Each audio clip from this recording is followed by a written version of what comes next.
ಮಂಗಳೂರು ಹೊರವಲಯದಲ್ಲಿ 19ನೇ ತಾರೀಕು ನಡೆದಂತಹ ಆಟೋ ಸ್ಫೋಟ ಪ್ರಕರಣದಲ್ಲಿ ಆಟೋ ಚಾಲಕರಾಗಿದ್ದಂತಹ ಪುರುಷೋತ್ತಮ್ ಪೂಜಾರಿ ಅವರ ಒಂದು ಆರೋಗ್ಯ ಸ್ಥಿತಿ ಸುಧಾರಿಸ್ತಿದೆ ಅಂತಂದು ಡಾಕ್ಟರ್ ತಿಳಿಸಿರ್ತಾರೆ. ಅದೇ ರೀತಿ ಆ ಪ್ರಕರಣದ ಆರೋಪಿಯಾಗಿರುವಂತಹ ವ್ಯಕ್ತಿದು ಕೂಡ ಟ್ರೀಟ್ಮೆಂಟ್ ಮುಂದುವರೆದಿದೆ. ಅವರು ಸದ್ಯ ಟ್ರೀಟ್ಮೆಂಟಲ್ಲಿರೋದ್ರಿಂದ ನಮಗೆ ಭೇಟಿ ಮಾಡಲಿಕ್ಕೆ ಸಿಕ್ಕಿಲ್ಲ.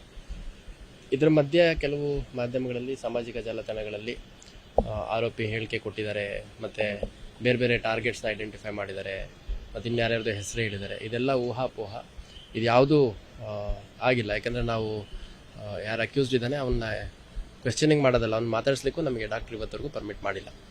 ಸೊ ಹಂಗಾಗಿ ಮನವಿ ಮಾಡುವಂಥದ್ದು ಸಾಮಾಜಿಕ ಜಾಲತಾಣಗಳಲ್ಲಿ, ಮಾಧ್ಯಮಗಳಲ್ಲಿ ಅನ್ವೆರಿಫೈಡ್ ಇನ್ಫಾರ್ಮೇಷನ್ ಏನಿದೆ ಅದನ್ನು ಸ್ವಲ್ಪ ಬ್ರಾಡ್ಕಾಸ್ಟ್ ಮಾಡದೇ ಇದ್ರೆ ಒಳ್ಳೆಯದು. ಯಾಕಂದರೆ ಸಾರ್ವಜನಿಕರಲ್ಲಿ ಸುಮ್ಮನೆ ಗೊಂದಲದ ವಾತಾವರಣ ನಿರ್ಮಾಣ ಮಾಡೋ ಸಾಧ್ಯತೆ ಇರುತ್ತೆ.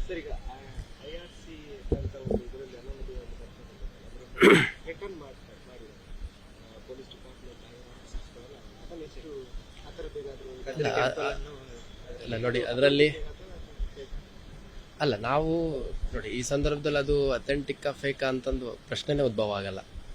ಅದು ಯಾರೇ ಮಾಡಿದ್ರು ಅದ್ರ ಪ್ರಕಾರ ನಾವು ಕದ್ರಿ ಪೊಲೀಸ್ ಠಾಣೆಯಲ್ಲಿ ಒಂದು ಪ್ರಕರಣ ದಾಖಲು ಮಾಡ್ಕೊಂಡಿದ್ವಿ. ಮತ್ತು ಪ್ರಕರಣವನ್ನು ಅದು ಒಂದು ಪ್ರಕರಣದ ರೀತಿಯಲ್ಲಿ ಅಷ್ಟೇ ನೋಡುವಂಥದ್ದು, ಅದನ್ನು ಪತ್ತೆ ಮಾಡುವಂಥ ಕೆಲಸ ಕೂಡ ಮಾಡ್ತಾ ಇದ್ದೀವಿ. ಇಲ್ಲ, ನಮಗೆ ಭೇಟಿ ಮಾಡಲಿಕ್ಕೆ ಬಿಟ್ಟಿಲ್ಲ ರೀ.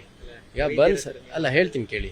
ಈಗ ಬೇರೆ ಟೈಪ್ ಆಫ್ ಇಂಜುರೀಸ್ ಇದ್ದಾಗ ಅಥವಾ ಬೇರೆ ಹೆಲ್ತ್ ಕಂಡೀಷನ್ ಇದ್ದಾಗ ನಾವು ಹೋಗೋದು, ಅಟ್ಲೀಸ್ಟು ಪೇಷಂಟ್ನ ನೋಡುವಂಥದ್ದು, ಮಾತಾಡಿಸೋ ಪ್ರಯತ್ನ ಮಾಡೋದು, ಇದೆಲ್ಲ ಸಾಧ್ಯ ಆಗುತ್ತೆ. ಈ ಬರ್ನ್ಸ್ ಕೇಸಲ್ಲಿ ಈ ಇನ್ಫೆಕ್ಷನ್ ಪಾಸಿಬಿಲಿಟಿ ಹೈಯೆಸ್ಟ್ ಇರೋದ್ರಿಂದ ಕಂಪ್ಲೀಟ್ಲಿ ಸ್ಯಾನಿಟೈಸ್ ಆಗಿ ಅವರ ಸ್ಟಾಫ್ ಯಾರಿರ್ತಾರೆ, ಡಾಕ್ಟರ್ಸ್ ಯಾರಿದ್ದಾರೆ, ಅವ್ರನ್ನ ಬಿಟ್ಟು ಬೇರೆ ಯಾರನ್ನೂ ಅಲ್ಲಿ ಒಳಗಡೆ ಹೋಗ್ಲಿಕ್ಕೆ ಬಿಡ್ತಾ ಇಲ್ಲ. ಇದು ಸುಮ್ಮನೆ ನಾನು ಕೆಲವು ಮಾಧ್ಯಮಗಳಲ್ಲಿ ನೋಡಿದ್ದೀನಿ, ಅವನಿಗೆ ಕಮಿಷನರ್ ವಿಚಾರಣೆ ಮಾಡಿದರು, ತನಿಖಾಧಿಕಾರಿ ವಿಚಾರಣೆ ಮಾಡಿದರು, ಅದೆಲ್ಲ ಸುಳ್ಳು. ನಮ್ಗೆ ಇವತ್ತರೆಗೂ ಅವನು ಎಲ್ಲಿವರೆಗೂ ಮೆಡಿಕಲಿ ಫಿಟ್ ಅಂತಂದು ಅವನ್ನ ಕ್ವೆಶ್ಚನಿಂಗ್ ಮಾಡ್ಬೋದು ಅಂತಂದು ವೈದ್ಯರು ಕ್ಲಿಯರೆನ್ಸ್ ಕೊಡಲ್ಲ, ಅಲ್ಲಿವರೆಗೂ ನಾವು ಅವ್ರನ್ನ ಭೇಟಿ ಮಾಡಲಿಕ್ಕೂ ಬಿಡಲ್ಲ. ಭದ್ರತೆ ನಮ್ಮ ಸಿಬ್ಬಂದಿಗಳನ್ನು ನಿಯೋಜನೆ ಮಾಡಿದ್ದೀವಿ. ಯಾಕಂದರೆ ಇದು ಭಾಳ ಗಂಭೀರ ಪ್ರಕರಣ ಇರೋದ್ರಿಂದ ಯಾವುದೇ ಒಂದು ಮಿಸ್ ಹ್ಯಾಪನಿಂಗ್ಸ್ ಆಗಬಾರ್ದು ಅಂತಂದು, ಅಚಾತುರ್ಯಗಳಾಗಬಾರ್ದು ಅಂತಂದು ಅಲ್ಲಿ ವೈದ್ಯರದ್ದು ಕೂಡ ಒಂದು ನುರಿತ ವೈದ್ಯರ ತಂಡವನ್ನು ಮತ್ತು ಸಿಬ್ಬಂದಿಗಳನ್ನು ಅವರು ನಿಯೋಜನೆ ಮಾಡಿದ್ದಾರೆ. ಅದ್ರ ಜೊತೆ ನಮ್ಮ ಪೊಲೀಸ್ ಅಧಿಕಾರಿ ಸಿಬ್ಬಂದಿಗಳದ್ದು ಕೂಡ ಶಿಫ್ಟ್ಸಲ್ಲಿ 3 ಶಿಫ್ಟ್ಸಲ್ಲಿ ನಾವು ನಿಯೋಜನೆ ಮಾಡಿದ್ದೀವಿ.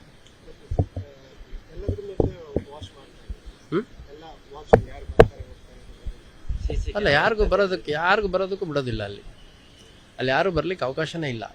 ಅವನಿಗೆ ಭೇಟಿ ಮಾಡಲಿಕ್ಕೂ ನಾವು ಐಡೆಂಟಿಫೈ ಮಾಡಿಸುವಂಥ ಸಂದರ್ಭದಲ್ಲಿ ಅವರ ಕುಟುಂಬ ಸದಸ್ಯನ ಭೇಟಿ ಮಾಡಿಸಿದ್ ಬಿಟ್ಟರೆ ಬೇರೆ ಯಾರಿಗೂ ಬಿಡ್ತಾನೆ ಇಲ್ಲ.